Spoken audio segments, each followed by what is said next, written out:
Teve uma certa vez que eu fui... não, foi em 2016. Eu tava fazendo um trampo lá no Rio. E aí, mano, a gente foi dar um rolê na Lapa. Porque, poxa, eu nunca tinha ido, tipo, pra passear. E daí eu acabei arranjando uma fuga. E aí eu entrei naqueles barzinhos assim, né, ali da Lapa. E eu vi muita gente preta, muita gente preta. Até dentro daquele bar da Boa, que era que menos tinha gente preta pra caralho. E aí, eu comentando com as pessoas no dia seguinte, quando eu voltei, eu fui ali na Lapa e tudo mais, as pessoas que são de lá do Rio de Janeiro falando assim, pô, mas lá quase não dá pra negrar daí, porque lá é muito caro, que não sei o que lá, e papapá, aqueles ambientes ali. Eu tava pensando comigo, caralho, como que eu gostaria que em Curitiba a gente conseguisse atingir esse percentual de pessoas pretas consumindo, quantitativamente, né? Pessoas pretas consumindo, igual eu vi nesses barzinhos ali da Lapa, ali, perto dos arcos ali da Lapa. E, mano, o pessoal não consegue... Aí eu voltando pra Curitiba, tipo, poxa vida, né? O impacto, a diferença que é, porque você andando ali nas ruas do Rio de Janeiro, ou você andando em São Paulo mesmo, né? E São Paulo acaba sendo bem louco, porque o percentual de pessoas pretas em São Paulo é parecido com o percentual de pessoas pretas aqui em Curitiba, na faixa de 30%. Mas 30% de 12 milhões e 30% de 2 milhões de pessoas são 30% bem expressivos, né? Portanto, não é 30%. Está entre 7,5% ou um pouco mais, 12,5%. Ali no Rio de Janeiro, tipo, o Sudeste como um todo, né, eles acabam tendo, sei lá, mais de 50% da população negra. Aqui na região sul, a gente é o estado do Paraná com maior quantidade de população negra, que não alcança nem 30%, né? Algumas cidades não alcançam nem 30%. E aí você pensa, poxa, como é que é você ser preto no sul? Eu, com essa perspectiva, dentro do mesmo contexto de políticas de inserção, mesmo, e eu não tô falando especificamente dentro da educação, tô falando, tipo, né, todo mundo hoje quer ser descolado, quer ser desconstruído, as empresas querem ser desconstruídas, todo mundo quer inserir preto, quer colocar preto no marketing, paz, caramba, e enfim, né, somos todos pretos, hashtag, né, todo Michael Jackson, somos todos Biridim. E... todos who's back? E aí a galera, tipo, indignadíssima porque a inserção, o acesso da população negra nesses espaços no Rio de Janeiro acaba sendo inexpressivo dentro da perspectiva deles em relação ao que são pessoas brancas dentro desses mesmos ambientes. E eu, dentro da minha percepção de uma pessoa que é curitibana, e fui até o Rio de Janeiro, frequentei esses ambientes e pensei, poxa vida, como eu queria que em Curitiba, em algum momento a gente alcançasse essa quantidade de pessoas pretas dentro desses espaços que acabam sendo mais elitizados, né? Porque daí quando a gente tá de rolê, a gente consegue pegar uns rolezinhos assim mais elegantes. Não, mas tem que ir em bonde, né? Tem que ir em bonde. E você já chega, todos os bondes que forem no rolê, ou você conhece, ou tem uma, duas pessoas novas no rolê. Isso. E aí já viu. Daí, mas ó, que louco, né? Pensando nisso, olha a diferença que é ser preto aqui no sul. E aí, mano, tipo, essas dinâmicas de que ser preto no sul, obviamente, se a gente vai descrever isso, acaba não sendo diferente de qualquer outro lugar do mundo, até porque racismo, sei lá, na Patagônia e racismo no centro do Distrito Federal vai acabar sendo racismo da mesma forma, né? Um processo de exclusão da população negra, de desmerecer uma pessoa porque ela é negra, de pagar menos para ela porque ela é negra exercendo a mesma função, é racismo de qualquer forma. Mas como que aqui a gente acaba sendo mais do que preto ilha? Que é preto náufrago, né? Porque não tem pra onde você nadar, só tem branco. Mesmo você sendo pobre, você sendo rico, né? Porque, enfim, em outras regiões do país, quando você tem menos grana, é muito mais comum você ter pessoas negras ao seu redor. Mas aqui a gente tá meio que encurralado, né? A gente não tem muitas pessoas negras, a gente é, em números absolutos, minoria, independente do espaço que a gente vai circundar, né? E obviamente que essa nossa mobilidade acaba sendo menor também por causa disso, né? Tanto social e econômica quanto qualquer outra coisa. Ser preto aqui no sul acaba sendo muito difícil por conta de, além da gente ser preto náufrago, a gente acaba se debatendo assim, a gente acaba ficando frente a frente com muito branco pobre. Então, explicar a lógica do racismo para uma pessoa que é branca e é pobre é muito difícil mesmo, porque essa pessoa passa muitas dificuldades que a gente acaba citando na nossa experiência de ser negro, né? Ela passa coisas similares mas não por conta da cor de pele dela, e sim por conta da condição social, do lugar onde mora, enfim. Aqui, e em todo lugar do Brasil, eu sei, praticamente todo lugar do mundo, se a filha da Beyoncé sofre racismo na escola, quem sou eu? Eu sei que em todo lugar do Brasil, do mundo, a gente vai acabar se deparando com racismo independente da nossa classe social, mas aqui, a dúvida da possibilidade de você ser negro, ter um mínimo de condição de estar frequentando aquele barzinho, de estar frequentando uma boa escola, de estar até dentro do espaço universitário, ela é absurda. Porque a partir do momento que você pisa dentro desses espaços, você é único. Você é o único exemplo. Às vezes você é a única experiência que aquela pessoa branca está tendo de se relacionar com uma pessoa negra naquele lugar. E minimamente de igual, né, entre aspas, aí, né? Não numa condição de subserviência, então de servidão. E ó que louco, né? Que você comentou nesse sentido de explicar para pessoas brancas que o que é se passar o racismo, mas o que acaba sendo tenso, e ainda bem que isso aos poucos tem se disseminado também graças às redes sociais, como explicar para uma pessoa negra que o que ela tá passando é racismo por conta dela ser negra. Assim. Nossa, definitivamente. Aqui definitivamente. E tem uma coisa que acaba pegando muito, né? Porque parece que no sul qualquer bronzeado acaba sendo negro. Né, e que não é essa perspectiva dentro do espectro da pigmentocracia ou do colorismo, enfim, da forma que vocês preferem chamar. Pera, pigmentocracia. Isso é uma palavra bonita, mano. Parabéns. Bem louco. Isso é uma palavra fantástica. Eu nunca tinha ouvido. Eu gostei. Eu vou usar. Então, o colorismo é depois disso. Dentro dessas práticas, dentro dessa percepção, né, do que é pigmentocracia ou colorismo, quem vem lá de cima, né, pra cima do Paraná, que é de onde a gente tá, acha que a gente considera qualquer bronzeado preto, né?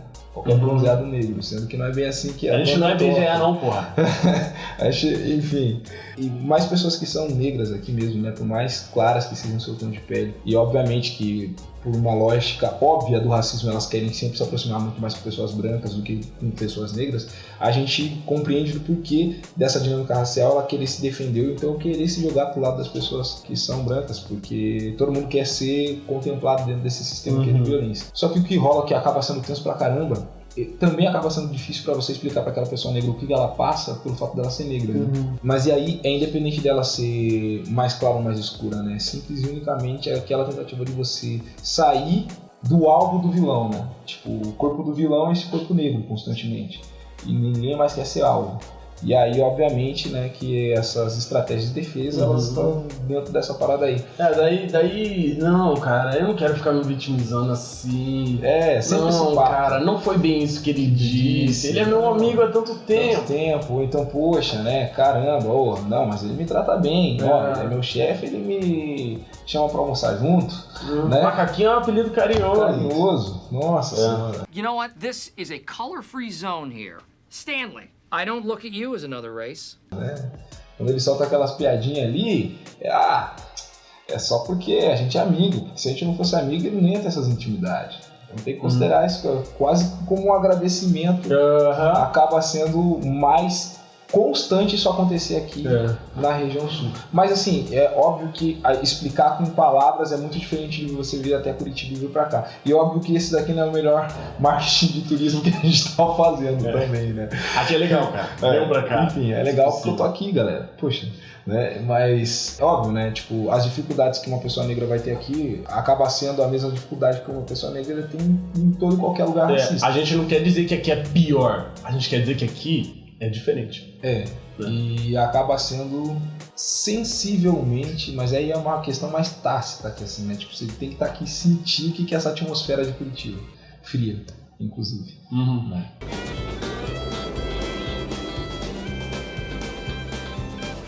Sangamon, what you smoking? I'm not smoking.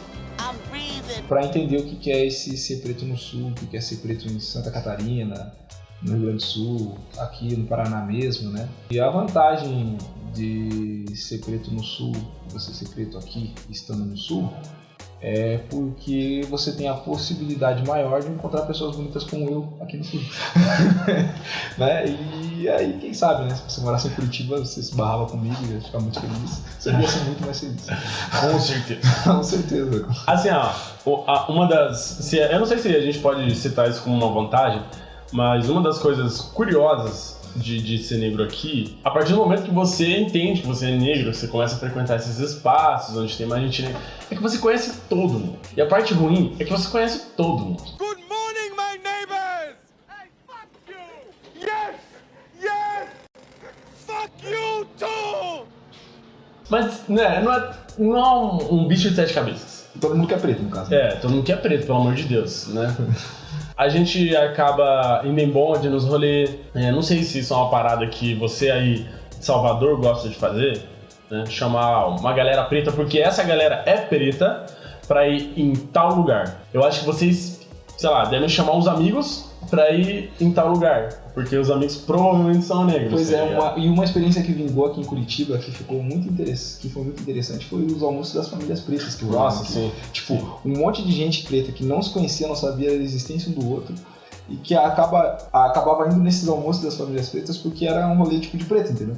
Uhum. E aí a galera chegava lá, pá, ninguém se conhecia, mas todo mundo, tipo, né, se tratava bem, pá, rolavam uns romances, as tretas. E samba. O samba. Nossa, enfim. um samba quente. Porra, uns passinhos de charme também da hora, assim, a galera aprendia, assim, enrolava uma troca super da hora, né? Eu acabei conversando com outras pessoas que não são daqui, mas que acabaram ficando impressionadas pela adesão que acabou rolando esse almoço daqui, e se questionando, tá, mas por que eu vou num almoço de famílias pretas, sendo que a minha família já é preta, né? Tipo, e eu já encontro elas no Natal e no Ano Novo e a gente já briga o suficiente nesse período, né? Cara, porque é muito difícil você concentrar pessoas negras com essa quantidade, com essa intenção mesmo, assim, sabe? Tipo, porque, enfim, você vai caminhar ali nessa quebrada, no Salto Tatuquara, tipo, mano, vai ter, que nem o Lucas comentou, gente pobre em tudo quanto é lugar, entendeu? E essa maioria de gente pobre vai ser a maioria de gente que tem ali naquela região. E na região de Curitiba, a maioria da galera é branca. Então, tipo, até os afetos que você constrói, eles, por mais consolidados que eles sejam, falta aquele pouquinho ali, sabe? E aquele pouquinho, ele tá dentro dessa similaridade de experiência que você vai ter simples e unicamente porque você é uma pessoa preta em contato com outra pessoa preta. Um exemplo disso também é o bloco. A gente tem um bloco aqui em Curitiba que é o bloco Afro-Pretiosidades. Um bloco afro, né? Óbvio, já falei isso. Nesse bloco, as pessoas passaram a se reunir, não porque, meu Deus, eu sempre quis tocar num bloco de afro-reggae. Eu sempre quis aprender a tocar surdo. Não era por isso. Samba reggae. Toma. Você falou um negócio... Eu falei afro-reggae. Tava tendo pré-carnaval, não sei se chegaram a saber, no sábado, ali aqui em Curitiba, ali no São Francisco. Uhum. Aí tem um bar que tava tendo pré-carnaval e o pessoal tava dançando lá. E tipo, juntou a galera tanto do pré-carnaval quanto a galera que saiu tipo de uma festa, que era uma festa tipo focada pro público negro, assim. Então tinha as meninas com saia masudada, esse tipo de coisa assim, né? Aí todo mundo que passava na frente falava que era banda. E não era pré-carnaval. Só porque as meninas estavam com a saia dançando. Tipo, não sei o que é ritual de Umbanda. Eu falei, cara, as meninas estão dançando samba, estão fantasiadas, o que estão falando, tá ligado? Aí tipo, você falou de aprender a tocar, me lembrou desse acontecimento agora. Tipo, eu gostava agora, tá ligado? Tipo, não tinha ninguém que passasse lá e falava que era outra coisa. Tudo que é de preto animado. Pois é, vira tudo uma cúmulo no fim. Mas, enfim, a gente tem o Pretiosidades, que é um bloco de samba reggae. Falei certo. No caso, num bom português, que é um bloco de samba reggae. Ninguém, eu sempre quis aprender a tocar samba reggae, essa é a minha oportunidade, eu vou pro bloco. O bloco acabou virando um espaço de resistência diretamente e de ponto de encontro da população negra de Curitiba e de região metropolitana. Aqui acho que mais tem região metropolitana. Porque a população... essa é outra parada, né? A população, ela tá ilhada aqui, a população negra. Só que ela tá ilhando uma ilha. A margem. Porque assim, a população preta de Curitiba tá toda na região metropolitana. Fica difícil esses encontros acontecerem. Curitiba não é uma cidade gigantesca, meu Deus do céu, é imensa. Não é São Paulo, não é, sei lá, Rio de Janeiro. Mas, tem o que eu ir fazer no Tatuquara, tá ligado? Se eu não conheço o Ata. Eu vou dar rolê em Tatuquara, que é longe pra caralho da minha casa. Não vou fazer isso. Então acaba dificultando essa... Obviamente que essa população foi parar nesses lugares porque, né... A cidade foi planejada pra isso, pra empurrar a gente pra margem. Óbvio. Porém... Mas voltando pro assunto que a gente tava falando, esses grupos, né? Tanto o grupo o grupo dos almoços em famílias negras, ou o Pretiosidades, ou uma festa de preto que tá rolando, um samba no domingo... tá ligado? A gente acaba tendo isso como pontos de encontro, literalmente, assim, sabe? A gente se agarra e todo domingo a gente tá ali e todo ensaio do bloco a gente tá lá porque a gente precisa reabastecer energia, assim, vendo melanina, sabe? Eu sinto muito isso, principalmente com o período da faculdade. Tem momentos que eu não aguento mais a gente branca. Eu não aguento. Tipo, eu tô passando mal, literalmente, assim. É porque eu odeio os meus amigos brancos? Não. Mas é porque sobrecarrega, entende? Tudo que você falar ou gerar um silêncio absurdo, porque eles não sabem como conversar sobre aquele assunto, ou medo. Então a gente precisa acabar revendo pessoas negras com um certo período, sabe? E você falou uma parada de ficar com o olhar clínico, né? Porque a gente aqui em Curitiba, aqui no sul, os pretos daqui acabam desenvolvendo um olhar clínico. Então todo lugar que a gente vai, qualquer pigmentação assim, ela é detectada com precisão, sabe? Precisão. Então, lembrando disso, eu fui para um evento de estudantes de arquitetura, encontro regional de estudantes de arquitetura que teve em Porto Alegre, região metropolitana de Porto Alegre. E quando eu desci do ônibus da Federal, tinha muita gente que eu nunca vi na minha vida e automaticamente eu identifiquei as pessoas negras. Eu não lembro do rosto das pessoas brancas. Inclusive eu não lembro de rosto de muitas pessoas brancas que estavam lá e que eu conversei. Mas quando eu desci daquele ônibus, naquele momento eu olhei e detectei diretamente assim, essas pessoas negras, porque eu me condicionei a isso. Todos os espaços que eu costumo frequentar aqui, faço essa análise, tá ligado? Automaticamente, assim, eu não preciso pensar em fazer isso, só acontece.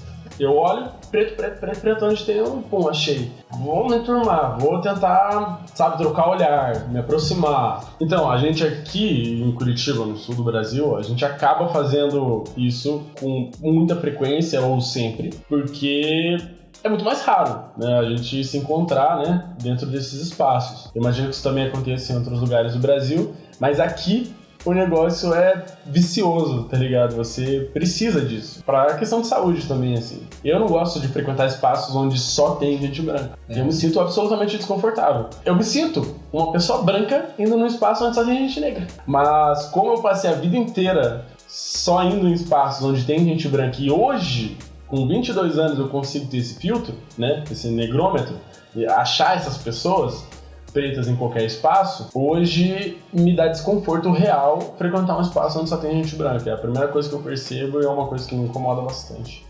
Então, eu acho que acabou ficando um vídeo de explicação do que é ser um negro aqui no sul do país, especificamente no Paraná, especificamente em Curitiba. Pois é, isso acaba meio que, tipo, pra entender mais ou menos da onde que vem as perspectivas dos próximos vídeos. Né? Isso é muito importante, porque provavelmente a gente vai trazer uns pontos de vista que ou algumas pessoas não estão acostumadas a escutar, ou a ênfase que a gente vai dar é devido a esse contexto muito específico nosso aqui.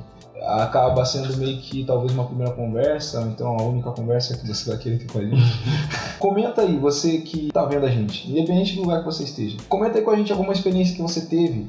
Se você é de Curitiba e foi para outra região, se você é da região sul e foi para outra região, qual foi o impacto que você teve nesse sentido, né? Quando o teu olhar ele já tá racialmente filtrando essa presença, essa quantidade de pessoas negras em todos os ambientes que você tá. Ou então, se você é de outra região do país, que não o sul, e veio pro sul, qual o choque, ou então a percepção que você teve, que não necessariamente precisa ser um choque, e troca aí com a gente, pra gente saber se a gente tá viajando muito, ou se a gente tá viajando pouco, ou se a gente tá... Dá pra vir fazer turismo aqui também. Não tá querendo fazer uma propaganda negativa da cidade, né? Pelo contrário. Eu adoro Curitiba. Mas é isso, né? Tipo, os conteúdos que a gente vai estar produzindo, eles têm especificamente esse contexto, esse olhar, esse viés, e as pessoas acabam saindo principalmente dessa realidade, né, dessa história. Eu acho que a gente pode acabar criando uma coisa muito legal aqui, né, essa conversa entre partes diferentes do Brasil, né, porque a gente acaba recebendo muito feedback principalmente da região sudeste, então seria muito legal você aí do nordeste, do norte, centro-oeste, Do mundo todo. O que é pra vocês, como é experimentar ser negro no lugar onde vocês estão, tá ligado? Acho que pode ser uma conversa absolutamente interessante, assim. Então, manda aí um comentário pra gente. Bora trocar figurinha. Bora trocar figurinha, cara. Vai dar boa. É nóis. Cola com a gente que você passa de ano, né? É isso aí. Beijos e queijos.